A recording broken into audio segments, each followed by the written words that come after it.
semuanya, selamat datang di podcast kami yang bertema Semesta Untuk Kita. Saya Kristo Lovely kelas 9B nomor absen 5 dari kelompok 2 dan teman-teman saya yang akan memberikan informasi-informasi tentang tema kita hari ini. Yang kepo langsung aja lihat video sampai habis ya. Halo, saya Reski Altamar, kelas 9B, nomor absen 31. Saya Anastasia Pratitis, kelas 9B, nomor absen 15. Dan saya Christopher Tito, kelas 9B, nomor absen 6. Nah, seperti yang sudah dikatakan oleh Lovely tadi, kami akan membuat podcast dengan tema Semesta Untuk Kita. Di dunia ini, kita hidup dengan berbagai keberagaman antara satu sama lain, seperti yang sudah dikehendaki oleh Tuhan. Karena itu, kita harus selalu menjaga kebersamaan serta persatuan agar semesta yang Ia berikan untuk kita ini bisa terjaga dengan baik juga berkembang. Untuk bisa menjaga persatuan, kita harus memiliki prinsip-prinsip serta tujuan agar hal tersebut bisa terus terjadi tanpa adanya masalah ataupun perpecahan. Dan beberapa prinsip tersebut akan ditunjukkan di sepanjang video ini. Tapi sebelum video ini dilanjutkan, tolong kalian like dan share video ini ke orang lain agar video ini bisa menjadi manfaat bagi orang lain, dan tentunya supaya video ini bisa lebih populer. Terima kasih. Tema kita hari ini adalah Semesta Untuk Kita, yang berarti semesta perlu kita jaga dan kita lestarikan, terutama kita yang masih muda ini yang patutnya menjaga dan tidak merusak. Namun, tidak hanya itu saja yang perlu kita jaga, kita juga perlu menjaga perdamaian di Indonesia. Jangan sampai perjuangan pahlawan-pahlawan Indonesia menjadi sia-sia. Dan juga semua perjuangan pahlawan kita tidak hanya berhenti di masa kemerdekaan pada tahun 1945 saja loh. Ternyata perjuangan pahlawan Indonesia tidak berhenti di situ.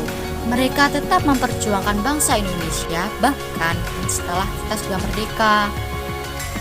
Iya Lovely, bener banget. Aku kira bangsa kita sudah bebas dari penjajah pada tahun 1945. Namun ternyata para penjajah malah tidak ingin jika bangsa kita merdeka. Dan para pahlawan kita harus berusaha lagi untuk kemerdekaan sesungguhnya bagi Indonesia. Dan kita sebagai anak muda harus benar-benar menjaga perdamaian serta prinsip nasionalitas Indonesia dan membantu dengan cara berpendapat. BTW, saat sebelum era reformasi, masyarakat Indonesia tidak bisa bebas berpendapat loh. Hah? Kenapa? Kok dulu masyarakat Indonesia tidak bisa bebas berpendapat? Jadi Tito, sebelum era reformasi, rakyat Indonesia tidak dapat mengungkapkan pendapatnya karena pada saat itu sistem pemerintahan yang masih otoriter dan sangat ditekan di Indonesia. Sekarang Indonesia telah menjadi negara dengan sistem pemerintahan demokrasi, yaitu sistem pemerintahan di mana diselenggarakan oleh rakyat, ditunjukkan oleh rakyat dan untuk rakyat. Dan rakyat saat mengeluarkan pendapat dengan penuh tanggung jawab.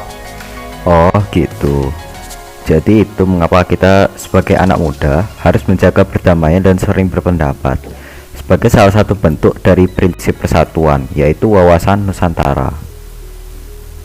Yap, bener banget itu. Dan juga kita sebagai anak Indonesia sebaiknya menghargai perjuangan para pahlawan kita. Lalu bagaimana kita dapat menghargai jasa pahlawan kita? Dengan cara meraih cita-cita kita serta cita-cita reformasi dan membawa nama baik negara sampai ke internasional. Cita-cita itu adalah sesuatu yang ingin dicapai berupa prestasi ataupun hal baik lainnya di masa depan. Mencapai cita-cita bukanlah sebuah hal yang mudah loh, dan biasanya akan membutuhkan waktu dan perencanaan yang matang. Jika kita ingin mencapai cita-cita kita seharusnya sudah merencanakan sesuatu hal yang dapat kita lakukan demi meraih cita-cita tersebut. Tapi Ino, jika kita memiliki cita-cita yang besar, berarti kita juga harus berusaha lebih keras lagi dong. Tentu saja Dito.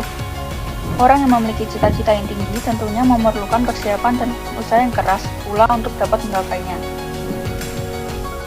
Tapi kan jika kita memiliki cita-cita itu pasti berubah-ubah kan, seperti saat SD sampai SMP. Bagaimana kita dapat mengetahui apa cita-cita yang akan kita capai? Memangnya apa sih pentingnya cita-cita itu? Dalam menentukan cita-cita, kita nggak boleh asal-asalan, Mar. Dan cara kita mengetahui apa cita-cita kita sebenarnya dengan mengukur kemampuan kita. Kita harus tahu dulu apa sih sebenarnya kelebihan dan kekurangan kita. Selalu siap untuk berubah menjadi lebih giat, siap untuk bekerja keras, dan tak putus asa. Bener banget kata Tito. Damar, cita-cita itu sangat penting loh bagi kita. Cita-cita dapat kita jadikan sebagai arahan hidup. Kita pasti akan melakukan segala hal demi menggapainya. Dan cita-cita bahkan dapat mengubah ataupun mempengaruhi segala pola pikir kita maupun kita bersikap mulai saat ini. Walaupun terpenuhinya cita-cita itu masih lama. Jika cita-cita yang kita inginkan belum tercapai, jangan berpatah semangat. Jangan gunakan cara curang. Cita-cita bukanlah sebuah obsesi, dan tetap berusaha mewujudkan impian kita. Kita sebagai anak-anak muda harus semangat dalam mencapai cita-cita. Tetap bersyukur atas semua yang Tuhan telah berikan, dan harus selalu menjaga alam semesta kita. Terima kasih telah mendengarkan podcast kami. Kami sangat menghargainya. Jangan lupa like, comment, dan subscribe. Terima kasih.